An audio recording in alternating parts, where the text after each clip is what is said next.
What's up guys, welcome back to another video. Today's video, I really want to give my nursing students some advice. I am going to share with you guys how I actually went from a struggling nursing student to a successful nursing student. So this video is for all my nursing students, whether you're struggling or you're doing great and you have no worries. These are advice that I really think that will help you. And some of these things I wish someone had said to me when I was a nursing student. If you are new here, I am Laurie. I am a family nurse practitioner, and on my channel I really like to share my stories with you guys. I like to share my journey, whether good, bad, or indifferent, because I really think that it will help you on your journey through nursing. Now, I shared the fact that I failed one of my nursing classes in my nursing journey. I will link it down below if you have not seen it. And when I talked about that, I didn't really touch on how I actually overcame that. So I'm going to share with you guys what I did after I failed that class that helped me to be successful afterwards. And it took me failing that class to realize the things that I was doing wrong. Now, so I graduated from nursing school in 2010, and when I failed that nursing class, I felt as if my entire world was going to come to an end. I felt like I was going to die, but at the end of the day,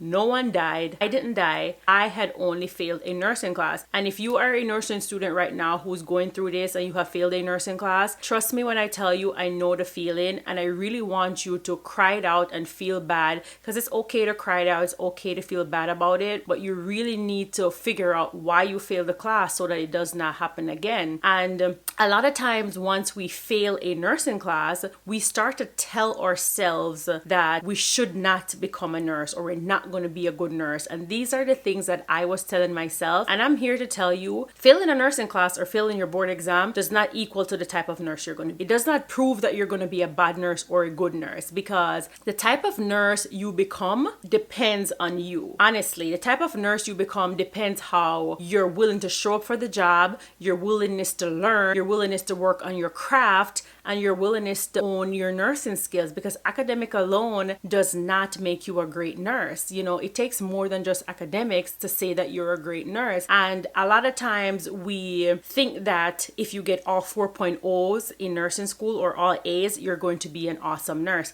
And this, my friends, are far from the truth, because I see a lot of 4.0 nursing students who become 1.0 nurses. And what I mean by this is, a lot of times I see nursing students, all they do is try to memorize and regurgitate information. And I'm not telling you not to memorize, because trust me, I did some memorization myself in nursing school, but you have to know how and when to connect the dots. You need to know when to memorize and when not to memorize. The worst thing you can do is memorize something like how the blood is flowing through the heart, and you regurgitate this and you're telling me step by step how it goes. But once you're working as a nurse, you cannot recognize that your patient is having a stroke. You cannot recognize that your patient is having a heart attack. You cannot recognize subtle changes in your patient that is life and death situation. So what is the sense of you saying, I am a 4.0 nursing student, but you are a 1.0 nurse? It makes no sense. So it's really more than just getting a 4.0. And I'm not telling you not to strive to get 4.0s. Trust me, that is not what I'm saying. What I'm saying is you need to know how and when to connect the dots. The next piece of advice that I'm going to give to you if you're a nursing student is the whole thing about passing your NCLEX with 75 questions. There are so many videos and so many things that I see on social media and stuff that says pass NCLEX with 75 questions. This is how you should study to get 75 questions on the NCLEX. Pass it with 75 questions. And you know what? I think the notion is if you get 75 questions on the NCLEX, you're smarter than everybody else. I think that's what people think. And the funny thing is, when I was going to do my NCLEX, I was a little bit caught up into that hype. Like, I wanted to get 75 questions because I wanted to say I passed my NCLEX with 75 questions. But at the end of the day, does it matter? It does not matter if you got 75, 85, 95, 265. It matters that you pass. And I think that a lot of times we put the stress on ourselves to get 75 questions on the NCLEX. And once we're taking the NCLEX and we don't get 75 questions, we start to get nervous. And this is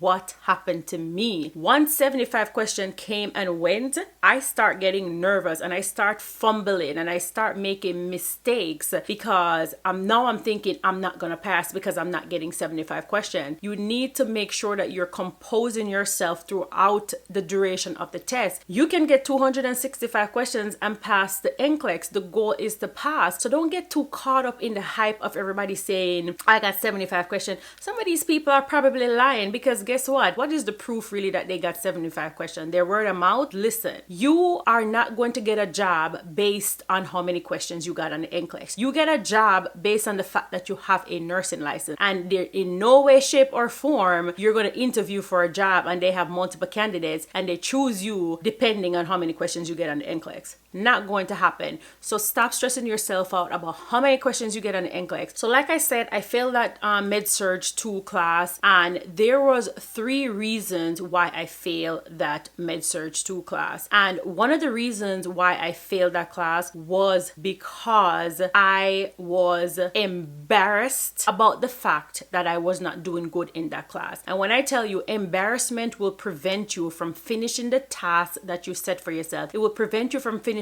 goals that you set for yourself, because you're thinking to yourself that other people's perception of you. In my mind, everyone is going to look at me as a dunce person. Everybody's going to look at me, dunce in Jamaica means not smart. So everybody's going to look at me as if I'm not smart. And this was hindering me from even going back to retake my class. I definitely considered not going back because I was so embarrassed about it. And I'm telling you, if you failed your nursing class and you are embarrassed about it, it's okay to feel embarrassed, but don't feel embarrassed to the point where it's going to hinder you and prevent you from finishing what you're supposed to be doing. Now, I was embarrassed that I was not doing well in this class, so I was not seeking the help that I needed. You know, we all get a couple of tests in a particular class and then we get a final. I wasn't doing well on these tests, and by the time the finals came around, I needed a 92%. Yes, I needed a 92% to pass the class. And I'm thinking to myself, girl, don't even show up for this because you're not going to get this 92%. I did not want anybody to know that I was not doing well, so I pretended like I was doing well, which is a deadly mistake. Do not pretend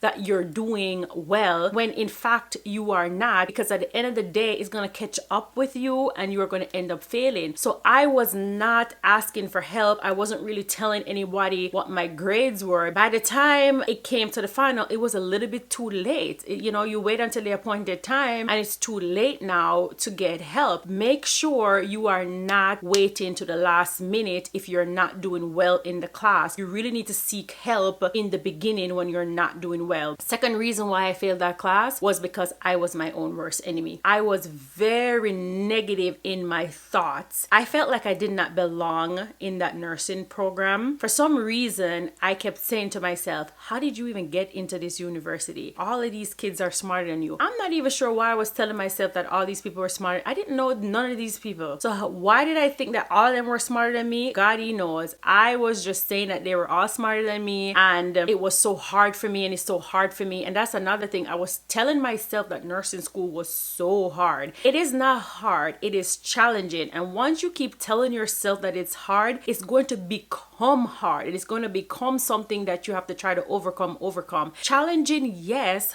Hard, no. But I was speaking so much negative thoughts in my head. You're going to fail this class. You're going to fail this class. You're going to fail this class. And when I ended up failing a class, I wonder why I failed it. So be careful what you're speaking into your life, whether positive or negative. It becomes your reality. Because I spoke so much negative, it became my reality. So you really want to speak positive over whatever it is that you're doing. I can do this. I got this. I belong here. I don't know why I was telling myself I didn't belong in that nursing program. You got into that nursing program for a reason. So if you're telling yourself that, get that out of your mind. All these negative thoughts and negative things in your head is taking up too much space. It's not paying rent, and it's too much. It's costing you too much in your head. So it really needs to go. And I really, really wish I could have told myself this back then. Like, this was 10 years ago. I graduated nursing school in 2010. So this is 10 years ago. I'm sharing this with you guys because I do not want want this to be your reality. I don't want you to end up failing a class because of simple, stupid things like this. Now, the next thing that I realized was that the way how I was studying was not truly effective. Like, I was studying from the textbook, but kind of just like reading, and I was mostly studying from the lectures that was presenting to me from the professor. But once I realized that I needed more than just that, I started to find NCLEX style books, and I started to read NCLEX material. So I started answering NCLEX questions. If I did, like, say for instance, I did GI, I would go to the NCLEX book and I would do GI questions. I read every single rationale, whether I got the question right or wrong. I read the rationale because I wanted to see if the way how I was thinking to come up with that answer was the right way. And sometimes, I was guessing too, so I had to read the rationale. These are the three major things that I switched after I failed that class that propelled me to graduate nursing school, and it actually changed my grades dramatically. Like, in the beginning of nursing school, I was struggling. I was on the struggle bus. And once I shift all of these things around, I started to do way better in nursing school and much more relaxed in everything else that was going on for me. So a next piece of advice that I want to give to you is, when it comes on to studying, everyone study different. If you don't study well in study groups, don't go to these study group sessions. I am someone that do not like to study in groups,